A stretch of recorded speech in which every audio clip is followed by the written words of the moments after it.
बिस्मिल्लाहिर्रहमानिर्रहीम। तो आज हम डिस्कस करेंगे एक्सरे सर्वाइकल स्पाइन की।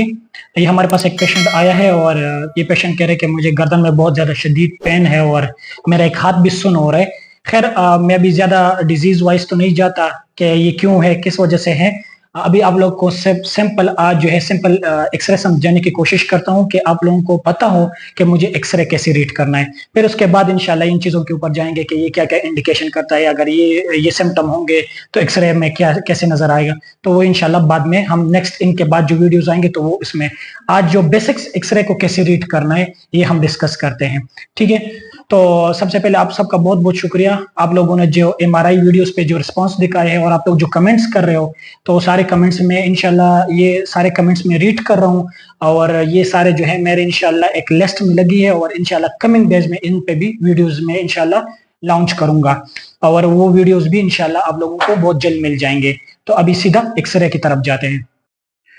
सबसे पहले एक्सरे बोर्ड पे जाने से पहले मैं आप लोगों को थोड़ा सा यहाँ पे मॉडल पे दिखाता हूँ। तो ये हमारे पास ऑक्सीपिटल बोन है, ये है C1, ये है C2, C3, C4, C5, C6, C7 और इसमें हमारे पास एक लाडोटिक कर्व होते हैं, मतलब सी शेप। अगर आप लोगों को ये स्पाइन नजर आ रहे तो ये खैर थोड़ा सा इसमें यू, थोड़ा सा ये सर्वाइकल स्पाइन में यू सी शेप खान होती है। इंटीरियरली ये यूं होता है, इंटीरियरली यहाँ पे कन्वेक्स होता है और जो पोस्टीरियर साइड पे कनकेविटी होती है। तो इसके बाद जो है हम सीधा जो है एक्सरे बोर्ड के ऊपर जाते हैं। तो ये जिस तरह आप लोगों को नजर आ रहा है ये एपी व्यू है और ये लेटरल व्यू है। अब एपी व्यू हम कैसे रीड करते हैं, ये सबसे पहले ये जो आपके ऑक्सीपिटल आ रहे हैं, ठीक है, और इसके नीचे ये है आपका C1, ये C2, ये C3, C4, C5, इसी तरीके से ये वर्टिब्रेज है। अच्छा, अब इसमें हमें क्या क्या चीजें नजर आती है। अगर मिसाल के तौर पर मैं ये वाला वर्टिब्रा ले लेता हूँ तो इसमें ये जो व्हाइट स्पॉट्स नजर आ रहे हैं, ये जो व्हाइट लाइन नजर आ रहा है, जिस तरह यहाँ पे भी नजर आ रहा है, यहाँ पे भी, ये है स्पाइनस प्रोसेस और इसके साइड पे जो है ये है आपके ट्रांसवर्स प्रोसेस। ये जो साइडों पे है ये है ट्रांसवर्स प्रोसेस, ठीक है। और इसी तरीके से है ये आपका फर्स्ट रिब आ गया, ठीक है, जो कि आपके पिवोटिंग के साथ जो है यहाँ पे ये जॉइंट बनाता है, ठीक है। और ये है आपका क्लेविकल और फिर ये फर्स्ट रिब हो गया, फिर ये सेकंड, ये थर्ड, फोर्थ और फिफ्थ, इसी तरीके से आप फिर रिब को भी गिन सकते हैं, ठीक है। और ये क्लेविकल जब आता है तो ये आपके स्टर्नम के साथ यहाँ पे जॉइंट बनाता है, ठीक है। तो ये था हमारे पास एपी व्यू। अब लेटरल व्यू पे आती है, इसको हम कैसे रीड करते हैं। ये हमारे ऑक्सीपिटल, ठीक है, ये ऑक्सीपिटल की कंडाइज है, ये जो है ये अगर नजर आ रहा हो प्रॉपर तो ये है कंडाइज। ये आपका C1 आ गया। C1 के आगे अगर ये नजर आ रहा है ये गोल सा सर्कुलर फॉर्म में, तो ये क्या है, ये इंटीरियर ट्यूबरकल है। और फिर इसके बाद ये C2, C3, C4, C5, C6, C7, इसी तरीके से ये आप फिर वर्टिब्रेज को गिन सकते हो। हर वर्टिब्रा के दरमियान आपको एक स्पेस मिलेगा, ठीक है, ये स्पेस है, ठीक है। अभी ज्यादा डिजीज वाइज और फाइंडिंग पे ज्यादा नहीं जाते, अभी फिलहाल आप लोग जो है सिर्फ एनाटॉमी पे फोकस करें कि एक एक्सरे को हम कैसे रीड करते हैं।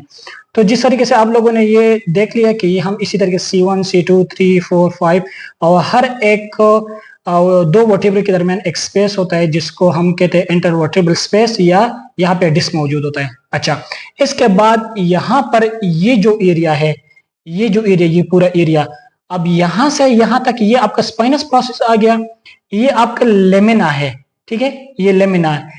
और ये जो ऊपर ये जो नॉच सा बना है, ये नॉच के ऊपर ये थोड़ा सा ये जो वर्टिब्री है, वर्टिब्री की बॉडी के ऊपर ये जो है ये आपके पेडिकल्स है, ठीक है। और इसको इंफीरियर नॉच कहते हैं, इसको सुपीरियर नॉच कहते हैं। जो ऊपर वाला वर्टिब्रा है इसके नीचे वाले ये हिस्से को, इस हिस्से को इंफीरियर नॉच कहते हैं और ये जो वर्टिब्रा के ऊपर वाला नॉच है इसको क्या कहते हैं, सुपीरियर नॉच कहते हैं, ठीक है। तो ये बेसिकली हमारे पास जो है एक नॉर्मल एक्सरे जो है, इसमें हम ये चीजें हमें इस तरीके से नजर आती है।